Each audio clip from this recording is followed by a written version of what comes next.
Hey, I'm golf broadcaster Matt Adams. The updated and expanded second edition of my book, The Golf Round I'll Never Forget, Golf's Biggest Stars Recall Their Finest Moments, is now available. Readers can expect to march with Arnie's Army at the 1960 U.S. Open, relive Jack Nicklaus's remarkable 1986 Masters win, and be amazed by the Tiger Slam. The Golf Round I'll Never Forget, Golf's Biggest Stars Recall Their Finest Moments. Pick it up where fine books are sold, including BarnesandNoble.com and Amazon.com. And we'd like to welcome everybody back to the Football's Family Podcast. And I've got a special guest, and he'll introduce himself in just a second. But I have a platform here as a podcaster and as Football's Family. And y'all know my situation with mental health, and we'll talk a little bit more about it. So I'm going to take advantage of the time I got. And this guy right here is what I would consider. He wouldn't say this, but I would. He's an expert in this. He knows how to listen. And that's the best part about it. If you find a guy like this that can listen, you found a gem. So would you like to introduce yourself?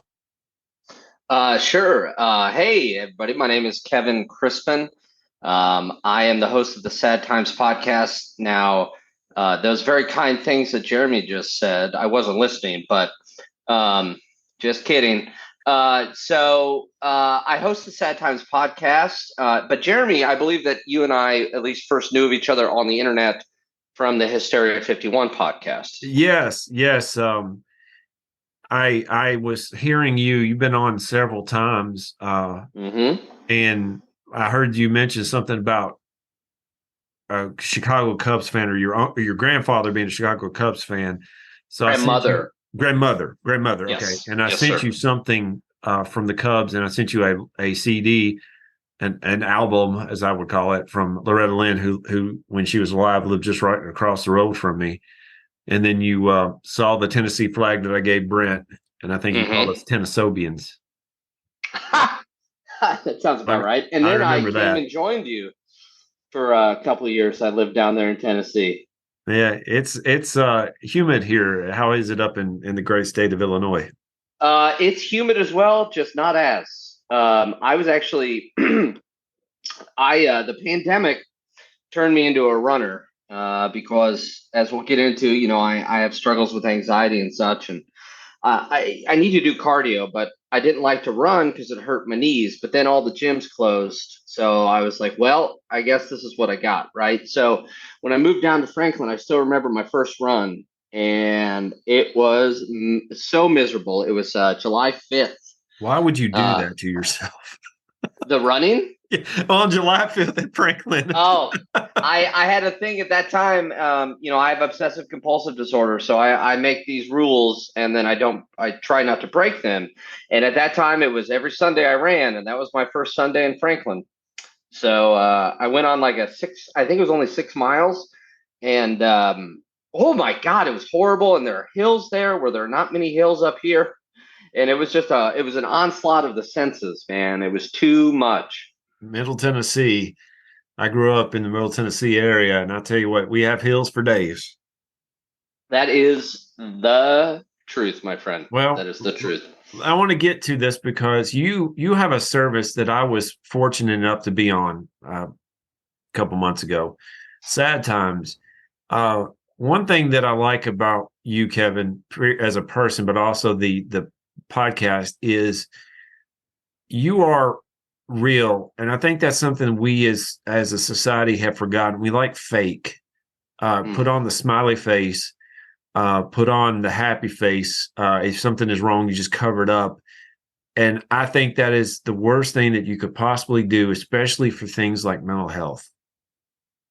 I agree with that, and I think I think we as human beings like to overcorrect. That is as much in human nature as say envy and all the other vices and virtues, etc. And I think that sometimes people will, in their mind, say, I need to change my narrative, right? And I need to think positively. That's all great. But then all of a sudden, my fear when I'm speaking is I don't want my narrative change to lead to a falseness. And so sometimes I kind of do myself a disservice, because then I'm like, well, I better stay negative all the time because that's how I'm feeling, right? So it's a delicate balance. And I think that fake it till you make it in some senses works. Smile so the world, what is it? So the world wonders what you're doing or whatever. It's hard for me to fake those things because I generally, if I'm feeling down, it is a very deep core thing that I cannot seem to shake at that moment. Now I've had 32 years plus of therapy, and I have tools that help me get out of these funks. But excuse me, often it's kind of take what you get from me, and I try very hard not to allow my negative feelings to reproduce into unkindness towards others, because that is also something that can be very easy to do. So I try to stay away from that as well. You're not a therapist in the No, traditional sir. sense, No, sir. but we were talking about this earlier, and if y'all have listened to this, you know that I'm a preacher, I'm a minister, I do I'm not trained, but I'm currently almost halfway through with a master's degree with emphasis on counseling. So I want to do this more. Awful language coming up. I hope they're not listening. More better. I want to do it a lot better than what I had before. But in your sense, you're not a counselor.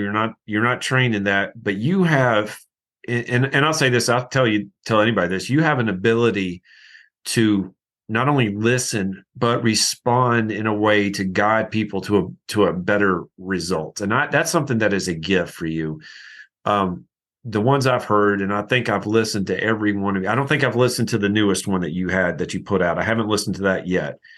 But I've listened to the previous ones, and some of them I've listened to 2 or 3 times. You have an ability that I hate the word envy, but I do. You're real, number one, but number two, you're also very empathetic, and that is a category. What are some of the things about sad times that you want to gain from, that you want to help people to get? Yeah, well, first off, thank you for saying all of those kind things. I really, really appreciate that. Sad Times, I'll give you a little origin story. Sad Times was basically born out of a one-man show I did about 6 years ago. That was basically, I had this idea that was, what would be funny is if I did a show where I just talked to the audience about all the crazy things I've been afraid of. And it evolved into something else. And a friend of mine came to me and wanted me to do some content for him, basically to do my show again. I said, I don't really want to do that again.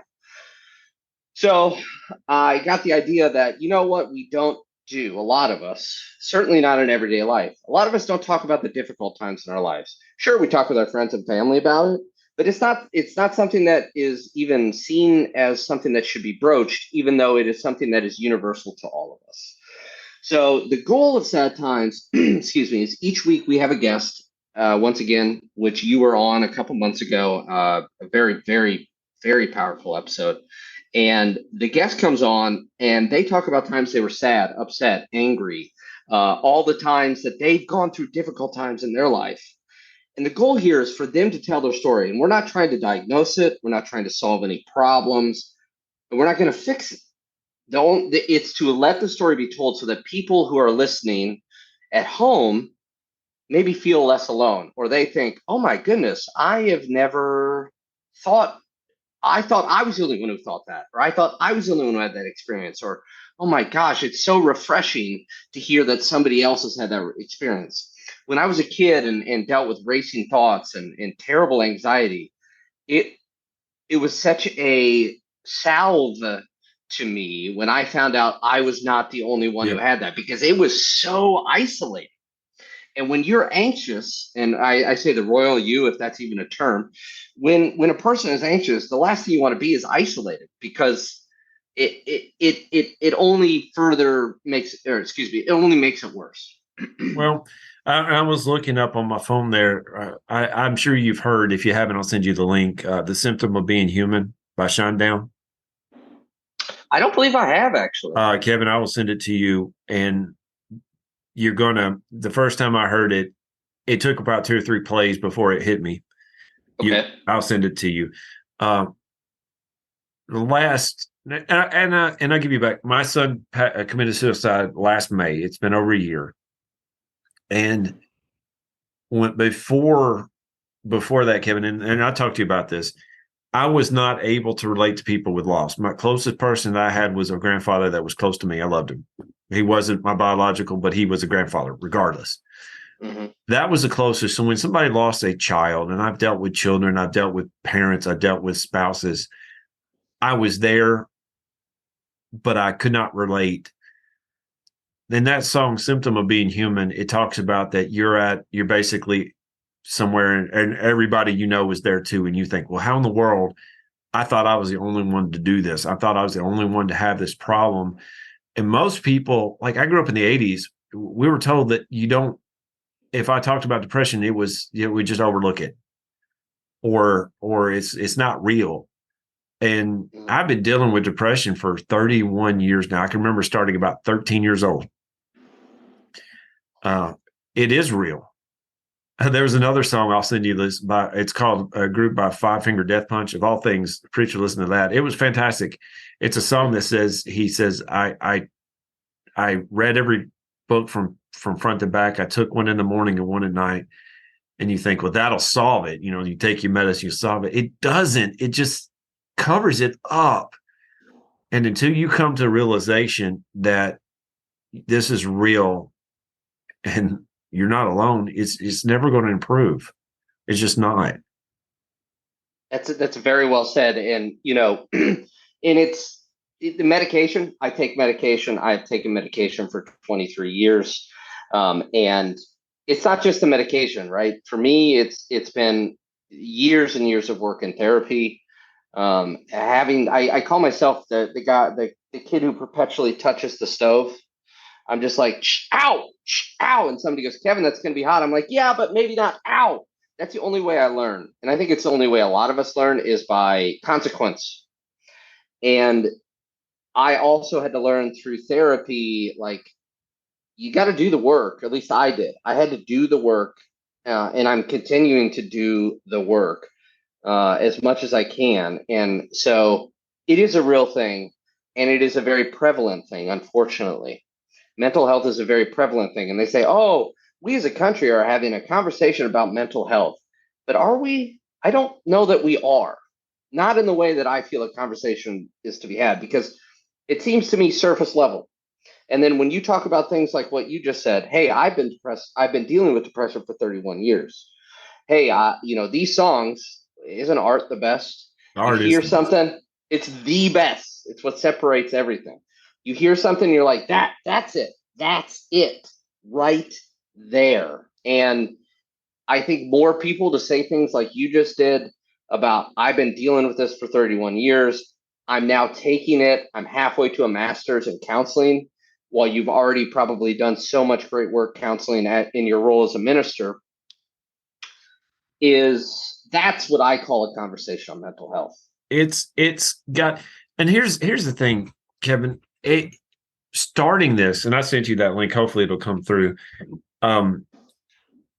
Starting it was a hard conversation, and I'll tell you the first time I got up, and I'll just be honest with you, and I've told you this, Kevin. I was suicidal when I was 32. Now, I was before that, but I realized it, and I had attended, of all things, a Celtic Woman concert in Nashville. And they did a song, You Lift Me Up. It was a Josh Groban song, but they did a version of it. Celtic Woman could do no wrong. Just no wrong. Okay. Yeah. And I started to feel it. So I got up in the pulpit and I bared it. I said, guys, I'll be honest with you. I was suicidal. If it wasn't for the fact of my family, my wife, my kids, it would have been over for me. They didn't know how to handle that. Because no one has, and I probably overstepped my bounds, but I had to do something for me. And the response I got within a few minutes of the service being over was so positive that people started realizing it's more prevalent, like you're saying, than most people thought. You just can't overlook it. And the main thing I want, and with Sad Time, I know you're doing this too. The main thing I want with this particular episode is that if you're struggling with these things, it's not going to get better on its own. It's just That's not. right. It's going to be, you're not something that is broken that needs to be fixed, but you are somebody that needs to be reminded not only of your worth, but how that you're still useful in this world. You are. That's 100%. And something that you said a couple times on the episode of Sad Times that you were on was suicide is a final final solution for not final solution. What is it? Long-term solution for a temporary problem. Right. I believe it's what it was. Okay. Yeah. Yeah. And that's right, because more often than not, actually not anxiety, emotion, depression, it does pass. One of the hardest things to do is sit with it. We want to fight it, because it's the same thing as if I was sitting here as I am with you, and I looked down on the floor in the apartment, or excuse me, kitchen in my apartment, and there was a poisonous snake. I'd be like, ah, right? Anxiety takes that same feeling, this thing to say, warning, you are in danger, and it just amplifies it times 100. And it becomes so confusing. It's such a deceptive thing, because you think this is real, and then when you're able to step away from the emotions, or you're able to accept it, all of a sudden you're like, oh, that was just anxiety, that was a feeling. But that feeling is so powerful and connected to a survival instinct that we as humans have, that it becomes so overwhelming. It is. We are made, and I believe in the designer. I believe we were designed to fear things that are, like a snake. We have those here in Tennessee. They're called demons. I call them demons. I don't want to be around them. Now I'll play around with a black snake, but if it has a rattle at the end of it, I will not touch it. But anxiety could go out of control. Anxiety is something that my son had, my daughter is dealing with, that I've dealt with for years. I don't know which one is worse, to be honest. Depression, anxiety. I think they both just stink. I agree. I have much more experience with anxiety. I think that I certainly deal with depressive bouts, but for me, it's I have obsessive compulsive disorder, and the anxiety has always been something I've dealt with, and it's just there's no break from it, really. There isn't. Do you sleep at night? I am thankfully, for the most part, able to sleep. It has been helpful that I've been training for a marathon, and that helps with the sleep, because I've been running long distances, and that really helps clear the head. And then the body at night is like, oh, good. So when I was in high school, I had some issues sleeping. Like I was having like panic attacks basically in bed. Oh, really? Yeah, and it was terrible. And I didn't have the words to explain it to people. I remember calling my dad on the phone when I was having a panic attack. I didn't even call it that because I didn't know what it was. And he, God bless him, he didn't know what it was either, and he didn't know how to handle it. Because at that time, 20 some years ago, it wasn't talked about like it's now. I know I just said earlier, are we having a conversation on mental health? It's much more present than it was 25, 30 years ago, which is only positive, right? But that doesn't mean that people, if they don't hear other people talking about it, they might not have the language to describe it. A few months ago, I thought I was having a heart attack. Oh. I'm 43 at the time. I was like, my cholesterol is not that great, but I'm having a heart attack. So I go to the ER and they run tests. I'm like, sir, you're not having. This was the worst panic attack I've ever had. And Kevin, there was no reason for it. I mean, I was sitting there, I was playing, I think it was Red Dead Redemption. Mm. It was a video game. And I started thinking, my left arm hurts. That's not good.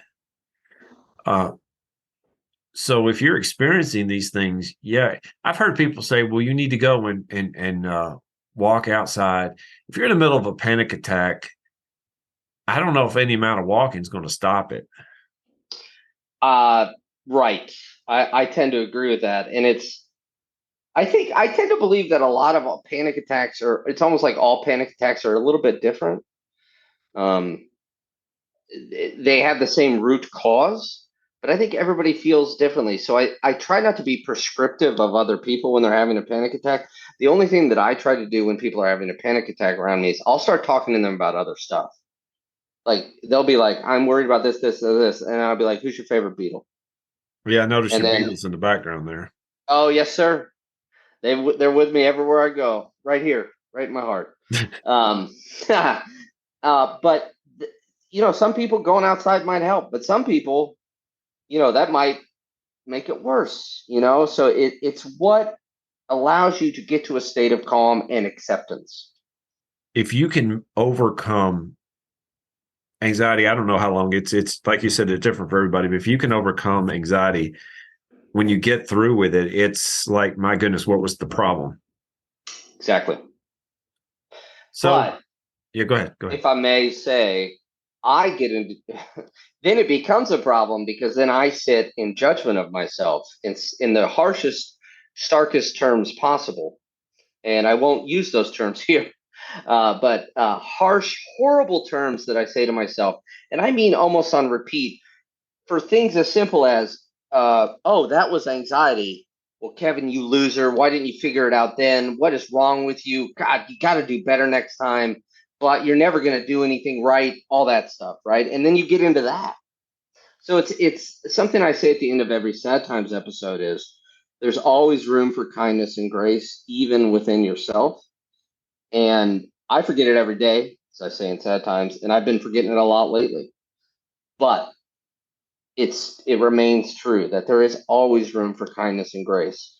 And if we can remember that for ourselves, then we can be kind to others. It sets us up for success to be kinder to others. You not only, and I tell people this, that being polite, there's no penalty for it. So in kindness and grace is the same thing. Right. Sad times. I'm not wrapping it up, but I do want to do want this. How can they get a hold of Sad Times? How can they find you? Sure. Well, Sad Times, you can get it wherever podcasts are found. And also it is, we have a website. It's pretty easy to remember. It's www.sadtimespodcast.com. So sadtimespodcast.com. If you search Sad Times on Facebook, you'll find us. We have the black logo with a white, it's got like a white round face. One eye is a heart, one eye is an X. And then the mouth says happy with a line through it. A good friend of mine made that logo, and it's really great.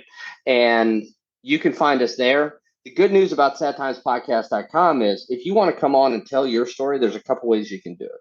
You can come on as a guest. There's a form you can fill out, and then I'll contact you. The first and main rule of Sad Times is that the guest decides 100% about what we speak about. It's not like they come on and I'm like, hey, tell me about what's awful with you. You, the guest, will know what we're going to speak about before. There's an outline so that you feel comfortable because you are being vulnerable and generous with your time. And we want to make sure that you feel as safe as possible. There's another thing that we have on the website called Sad Stories, which is a way to anonymously write out a story that maybe you don't feel comfortable coming on a podcast, which of course not everybody does. That way you can have the catharsis of even just typing it out, and then it will get read on an episode. You and he has this structured. For me, I like the free flow because it helps with my crazy thoughts here. What I liked about when I came on is you allowed the free flow. You saw where it was going and you let it go. But you allowed me to explore some things that I really haven't dealt with in the year plus since Connor died. It was guilt that you allowed me to explore because he came up to my wife and me, Katie, here's their name, and said that he was thinking of suicide. And we did the best we could, Kevin. We did the best we could. We took him places. He was supposed to be on medicine, which would have helped, but it may not have stopped anything. He was going to counseling. And I had guilt that it was my gun. I have a carry permit. It was always in my truck. I don't lock my truck. My truck is in the driveway. And I was at home that day because I had a migraine. It was raining and I get migraines, and I was at home and I could have stopped him. And I had guilt that it was my fault, but now I realize if it wasn't in May, it would have been in June. You never know these things. You helped me explore that guilt. And I don't know if it came across on the episode, but in my life, reminiscing on it, you helped me explore that guilt. I don't feel that guilt anymore. I'm and I calls in your part, you and my therapist Ryan, I hold you to be part of that solution, and I'm very thankful for that. But the one thing I like about Sad Times is when the people are honest, and I imagine it takes a long time to get people honest about things. And I'm not saying they're lying, but they don't always divulge everything until they get comfortable.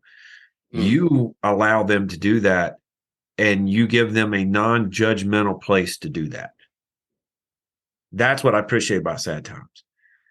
And that's why I bought the shirt. I will, whenever that comes in, I will be advertising Sad Times. Like I've advertised the Football's Family Podcast, which has a t-shirt as well.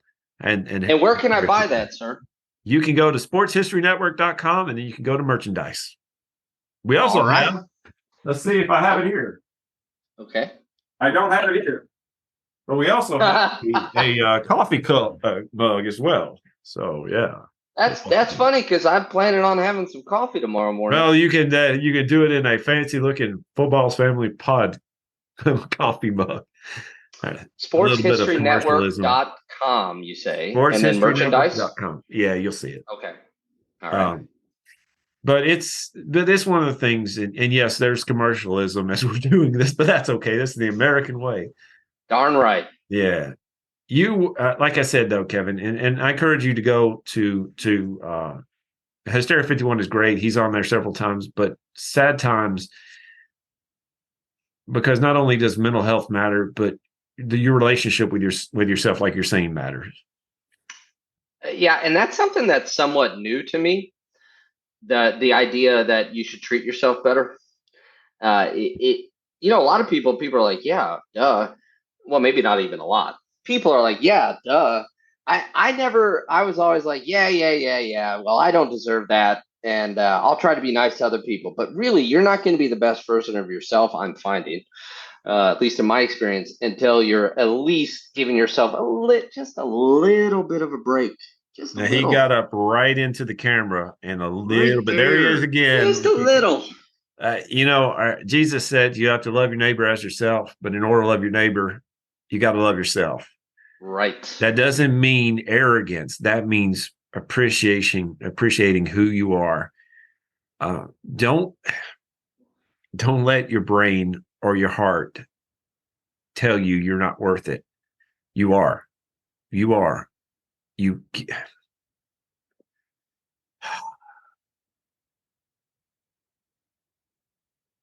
If you hear what Kevin hears, or if you saw what I saw in May and what I've seen throughout my life,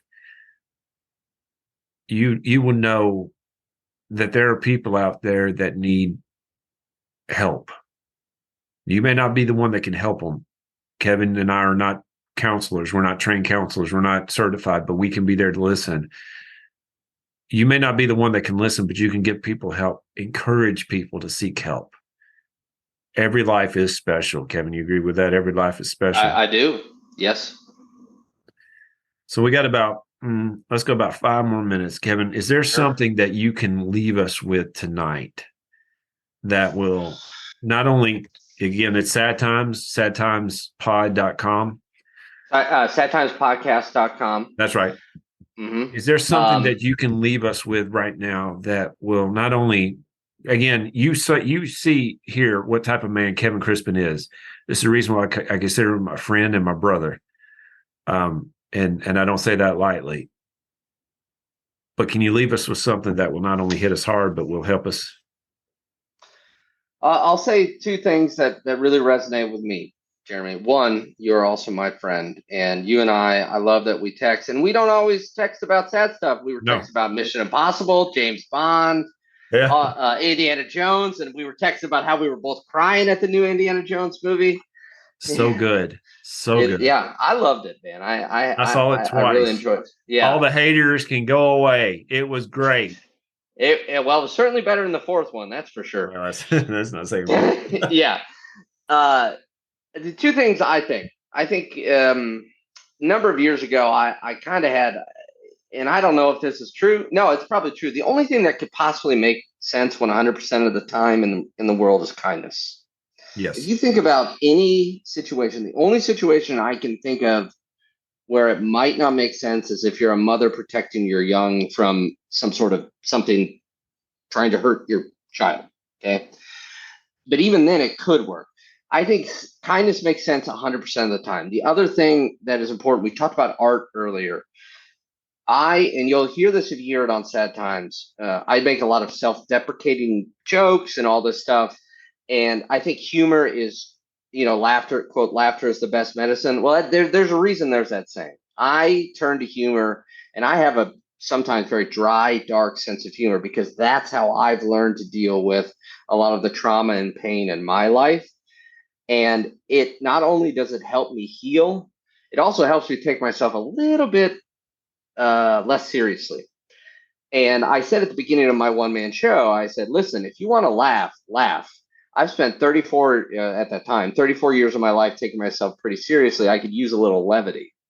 And humor helps me see things in perspective, and it helps me understand that maybe I shouldn't take myself so seriously.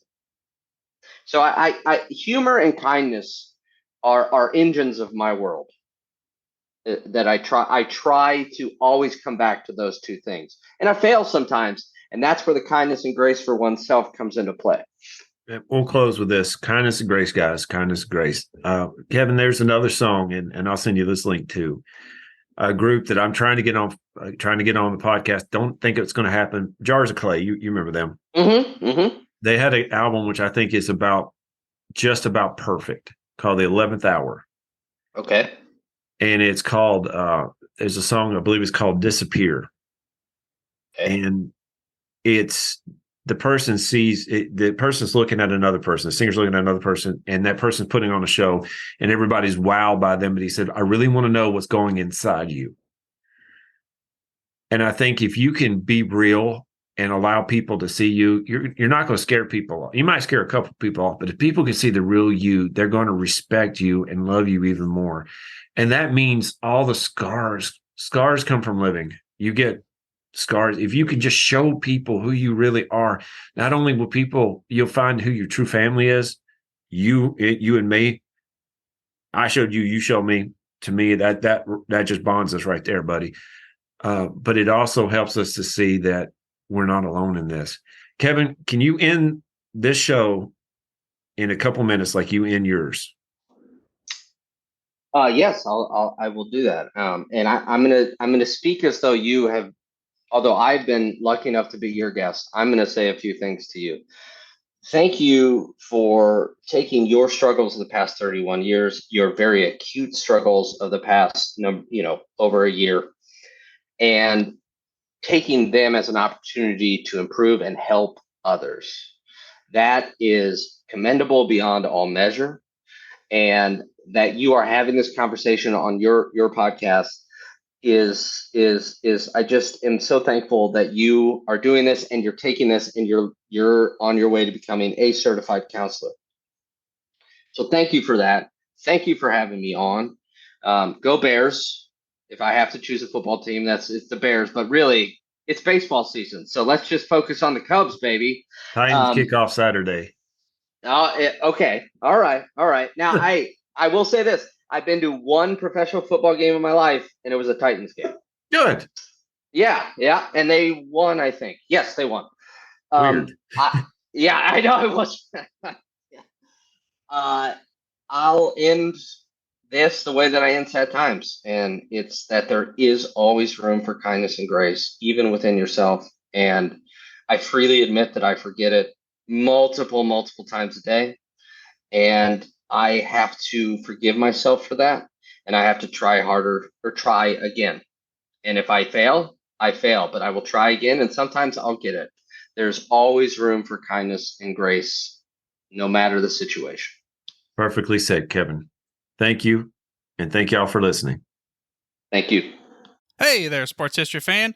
This is Arnie Chapman, aka the Football History Dude, and I hope that you enjoyed this recent episode presented by the Sports History Network and were able to learn some good old-fashioned sports history knowledge nuggets. I started the Sports History Network back in 2020 with the mission to help podcasters find a community of like-minded sports history nerds, as well as helping aspiring podcasters to start their own shows. We have a little bit over 30 shows on the network right now covering all sorts of sports history, but as far as I'm concerned, we're just at the toothpick in the ocean moment, that can't even figure it out because there's so much more coming. We wanted to create the ultimate headquarters for sports yesteryear, starting with Podcast Network and our website, but we're going to continue to move into other mediums as well. And here's the cool part, because we want you to be part of our team. So if you're interested in starting your own podcast, or maybe being a guest on one of our shows, or who knows, maybe even writing an article for us over on the website. Seriously, all you gotta do is reach out to us on the contact page over at sportshistorynetwork.com. You can be as technologically savvy as a Neanderthal tapping on a stone trying to figure out this whole hieroglyphics thing back in the day. Again, it doesn't matter, because even if you don't understand the whole podcast space, we have a production team that can pretty much help you out with doing everything. All you gotta do, head over to sportshistorynetwork.com, head to the contact page, fill it out. That message goes right to me, and I'll reach out to you as soon as I can. But for now, dude, I'm through if you're through.